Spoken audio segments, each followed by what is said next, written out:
Assalamualaikum warahmatullahi wabarakatuh dan selamat pagi. Kami dari kelompok 5 yang beranggotakan saya Winyari Maladani, Mega Alesya, Ratri Febriani, dan Dawia Umar akan menyajikan materi mengenai konsep laba atau income guna memenuhi tugas final kami pada mata kuliah Teori Akuntansi Keuangan. Dan untuk materi yang pertama mengenai definisi laba akan dibawakan oleh saudari Mega Alesya. Kepada Mega, saya persilakan. Baik, terima kasih atas kesempatan yang telah diberikan. Di sini saya akan memaparkan definisi dari laba. Kami telah menggolongkan definisi dari laba menurut beberapa pendapat. Yang pertama yaitu menurut Purnamasari dan Iwan. Menurut Purnamasari dan Iwan, pada tahun 2010 dalam penelitiannya, laba seringkali dipandang sebagai indikator penting dalam keberhasilan kinerja perusahaan.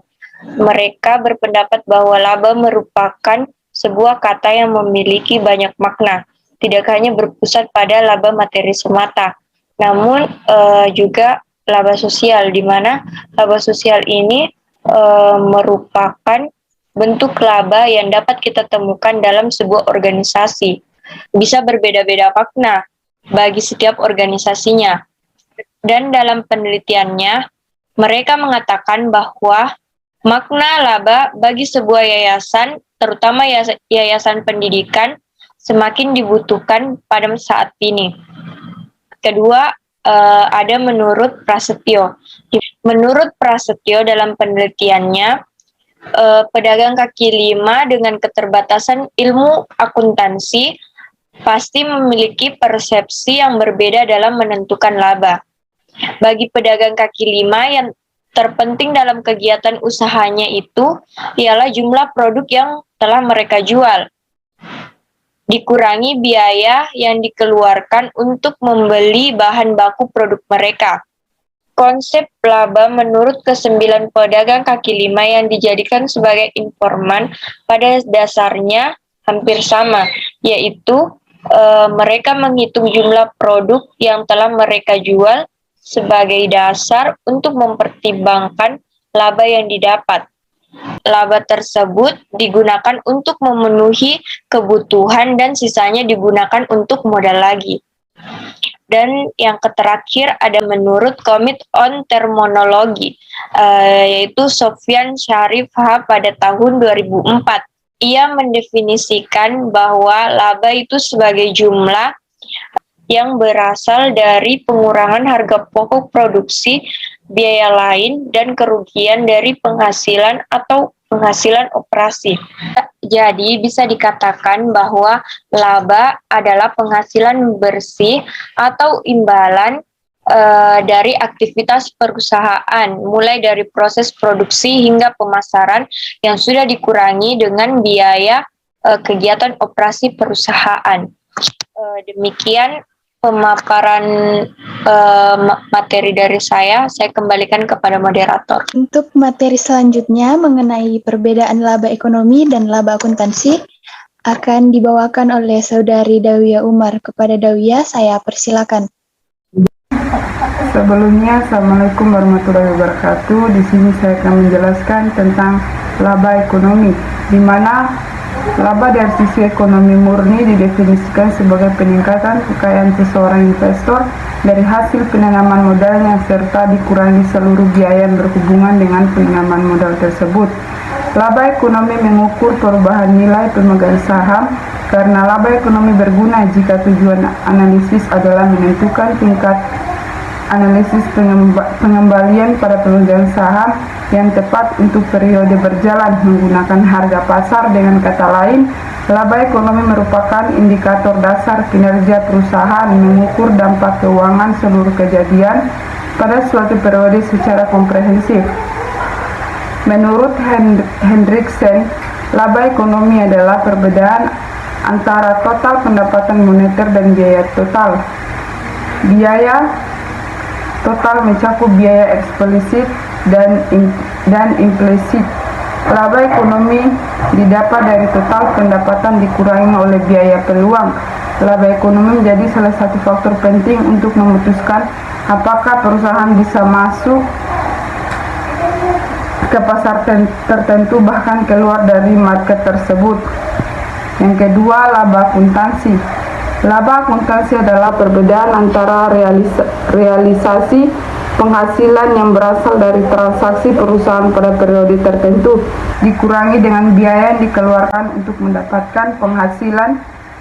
Menurut Ronkiel, laba akuntansi secara operasional didefinisikan sebagai perbedaan antara pendapatan realisasi yang timbul dari transaksi periode tertentu dan biaya historis yang sepadan dengannya. Laba akuntansi adalah perbedaan antara total pendapatan moneter dan jumlah biaya moneter yang dihitung dengan prinsip akuntansi yang berlaku secara umum. Pendapatan moneter adalah sejumlah penerimaan yang didapat perusahaan setelah menjual produknya di pasaran, sedangkan biaya moneter adalah biaya eksplisit serta perusahaan yang berguna untuk mempertahankan produksinya. Contohnya biaya upah tenaga kerja, biaya sewa, dan bahan baku.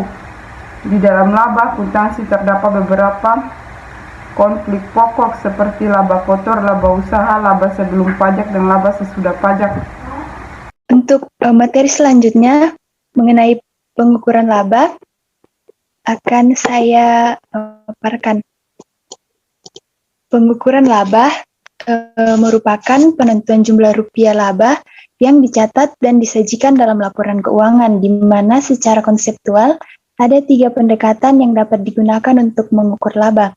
Pengukuran tersebut adalah yang pertama, yaitu pendekatan transaksi. Pendekatan transaksi menganggap bahwa perubahan aktiva atau hutang terjadi hanya karena adanya transaksi, baik internal maupun eksternal. Transaksi eksternal timbul karena adanya transaksi yang melibatkan perubahan aktiva atau hutang dengan pihak luar perusahaan. Transaksi internal timbul dari pemakaian atau konversi aktiva dalam perusahaan. Yang kedua yaitu pendekatan kegiatan, di mana laba dianggap timbul bila kegiatan atau peristiwa tertentu telah dilaksanakan. Jadi laba bisa timbul pada tahap perencanaan, pembelian produksi, penjualan, dan pengumpulan kas. Dalam penerapannya, pendekatan ini merupakan pendekatan transaksi. Hal ini disebabkan pendekatan kegiatan dimulai dengan transaksi sebagai dasar pengukurannya. Dan untuk yang ketiga, yaitu pendekatan mempertahankan kapital atau kemakmuran. Atas dasar pendekatan ini, laba diukur dan diakui setelah kapital awal dapat dipertahankan. Dalam konsep mempertahankan kemakmuran, kapital di sini dimaksudkan sebagai kapital dalam arti kekayaan bersih, dalam artian luas dan dalam berbagai bentuknya. Jadi kapital diartikan sebagai sekelompok kekayaan tanpa memperhatikan siapa yang memiliki kekayaan tersebut. Demikian penyampaian materi dari saya. Dan untuk materi yang terakhir mengenai pengakuan laba akan dibawakan oleh Saudari Ratri Febriani. Kepada Ratri, saya persilakan. Baik, terima kasih. Saya akan menjelaskan materi mengenai pengakuan laba. Dalam konsep dasar penyusunan dan penyajian laporan keuangan, IAI menyebutkan bahwa laba akan diakui apabila kenaikan manfaat ekonomi di masa mendatang yang berkaitan dengan peningkatan aktiva atau penurunan kewajiban telah terjadi dan jumlahnya dapat diukur dengan andal. Pada umumnya, pengakuan laba dari transaksi penjualan ada 2 cara. Yang pertama yaitu metode laba diakui pada periode penjualan. Ketentuan dari metode laba diakui pada periode penjualan yaitu yang pertama, laba diakui seluruh pada periode di mana penjualan dilakukan. Yang kedua, pada tahun berikutnya tidak diakui adanya laba tetapi hanya mencatat penerimaan kas dan mengurangi piutang. Yang ketiga, hasil penagihan atau pembayaran setelah tahun penjualan dianggap sebagai pengambilan pokok piutang angsuran. Yang keempat yaitu apabila konsumen dibebani bunga, maka pencatatan atas bunga dilakukan dengan mengakui pendapatan bunga. Metode yang kedua yaitu metode laba kotor diakui proporsional sesuai dengan penerimaan kas. Ketentuan dari metode ini yang pertama, laba penjualan yang timbul pada saat transaksi dilakukan dimasukkan ke dalam rekening laba kotor belum direalisasikan atau LKBD. Yang kedua, setiap akhir tahun perusahaan mengakui adanya laba kotor di realisasi atau LKD. Yang ketiga yaitu LKD adalah merupakan pengakuan laba secara bertahap dari LKBD yang kemudian diakui sebagai laba periode yang bersangkutan di laporan rugi laba. Yang keempat yaitu pendapatan bunga dicatat dan diakui tersendiri di luar LKD. Dan yang terakhir yaitu LKBD yang belum disesuaikan menjadi LKD akan disajikan di neraca pada sisi pasifa di bawah kelompok hutang. Sekian dari saya kembalikan ke moderator. Terima kasih. Demikianlah penyampaian materi dari kelompok kami mengenai konsep laba atau income. Kurang dan lebihnya mohon dimaafkan. Sekian dan terima kasih.